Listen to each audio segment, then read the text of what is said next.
Welcome to the Explainer. Today, we're going to break down two super powerful techniques that are, frankly, essential for anyone who works with data. By the end of this, you'll see exactly how to turn that raw, messy data into some really clear, actionable insights. So, let's just start with a question that really gets to the heart of the matter. In today's world, we're all swimming in information, right? Businesses are collecting tons and tons of data. But, just having the data, that isn't enough. The real gold is finding the answers that are hidden inside it. And that's the big challenge, isn't it? If you don't have the right approach, all that raw information can feel less like an asset and more like, well, just a bunch of noise. It's so easy to get lost in a sea of numbers without ever seeing the story that they're trying to tell you. This is exactly why being able to interpret data has become such a non-negotiable skill. It's the bridge that takes you from just having information to actually using it for smart planning, for being more efficient, and ultimately for getting a real leg up on the competition. It's all about finding that signal in the noise. Okay, so let's get into it. The two concepts that help us bring order to all that chaos are GroupBy and Aggregation. Think of them as the 1-2 punch that lets you make sense of even the most complicated datasets. First up, we have GroupBy. The idea here is actually really simple. You take your messy, jumbled data and you sort it into neat, logical piles based on something they all have in common. The laundry analogy is perfect. You're taking a chaotic mix and creating these clean, manageable groups. And then, once you've got those neat piles, aggregation steps in. It takes each of those groups and boils it down to a single really useful number. It does this using functions like sum, or average, or count. So now we're going from just sorted piles to a summary that actually tells us something.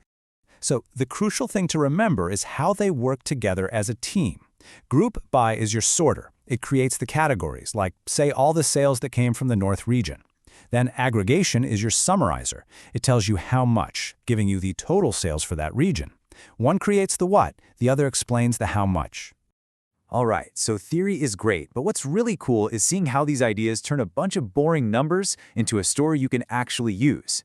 Let's take a look at how this all comes together in a few real-world scenarios. A classic example, and maybe the most common one, is analyzing sales data. I mean, every business on the planet wants to know what's selling, where it's selling, and who's buying it. GroupBy and Aggregation are your go-to tools for finding those answers.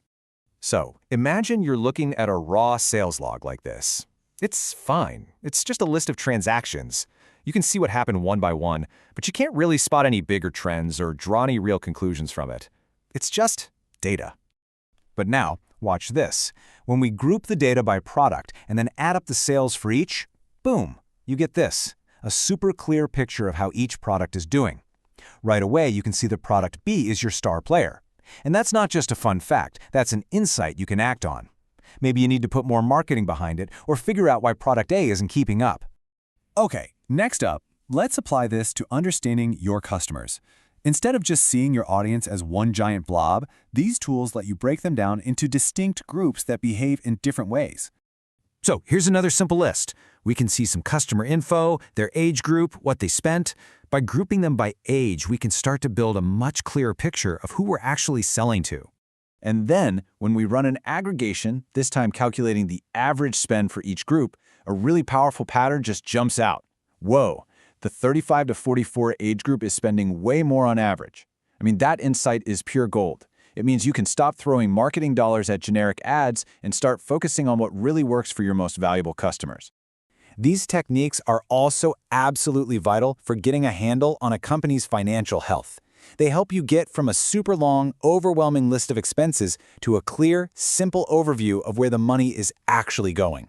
For example, if you group all of your company's expenses by department and then add them up, you can create a simple visual like this one.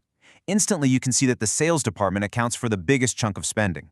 And that sparks really important conversations about budgets and, even more importantly, about your return on investment. So the big question is, how do you actually do all this stuff? Well, the great news is you don't need to be some kind of data wizard. There are tons of powerful and pretty accessible tools out there for basically any skill level.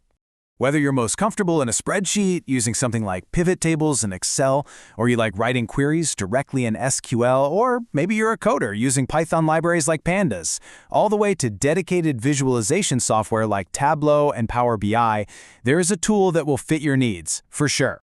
Now, Having the tools is one thing, but using them effectively is a whole other ballgame. To make sure your insights are actually reliable and make an impact, you've got to follow a few best practices. And it all starts right here. The quality of your results is 100% dependent on the quality of your data going in.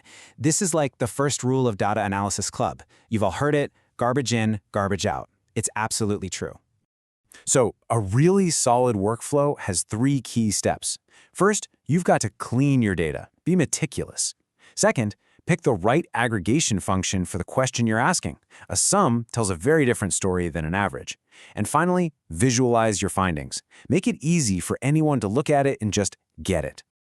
When you put it all together, the concepts, the tools, and these best practices, that's when you hit the ultimate goal. You're no longer just collecting data for the sake of it. You are actively using it to make smarter decisions and to drive real success for your business. And really, that's what it all comes down to. The patterns, the trends, the big ideas, they are already there, just waiting for you, hidden inside your data. And with GroupBy and Aggregation, you finally have the right tools to hear the story